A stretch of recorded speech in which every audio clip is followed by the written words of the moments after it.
वाल्मिक कराड हा सध्या न्यायालयीन कोठडीत आहे आणि अचानकच त्याच्या पोटात दुखायला लागल्यामुळे त्याला मध्यरात्री आयसीयू मध्ये ऍडमिट करण्यात आलेलं आहे. खरं तर वाल्मिक कराडवर उपचार हे फार व्यवस्थित झाले पाहिजेत, कारण तो खंडणी प्रकरणातला आणि संतोष देशमुख हत्या प्रकरणातला जो आहे तो प्रमुख मोहरा आहे.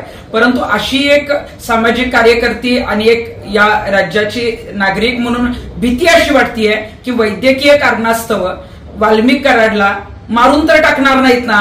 कारण आपण जर बघितलं तर वाल्मिक कराडचं असलेलं राजकीय कनेक्शन, त्यानं जिथं आश्रय घेतला होता ते आध्यात्मिक कनेक्शन, ज्या त्यांच्याबरोबरच्या कार्यकर्त्यांनी तरुण मुलांनी हैदोस घातला ते गुंडगिरीचं कनेक्शन, आणि हे जर सगळं संपवायचं असेल, याला पूर्णविराम जर करायचा असेल तर कदाचित वाल्मिक कराडला संपवू शकतात, मारू शकतात, आणि तीच भीती आता वाटतीये. त्यामुळे मला शासकीय ज्या काही यंत्रणा काम करतायत, प्रशासन काम करतंय, त्यांना एवढंच सांगायचं की वाल्मिक कराडला उपचाराला दाखल केलंय, त्याच्यावर व्यवस्थित उपचार होणं गरजेचं आहे आणि या प्रकरणाचा शेवट होऊपर्यंत तो जिवंत असणं सुद्धा गरजेचं आहे. त्यामुळे हे प्रकरण मिटवण्यासाठी वाल्मिक कराडचा जीव घेऊ शकतात, जाऊ शकतो किंवा त्याला मारू शकतात.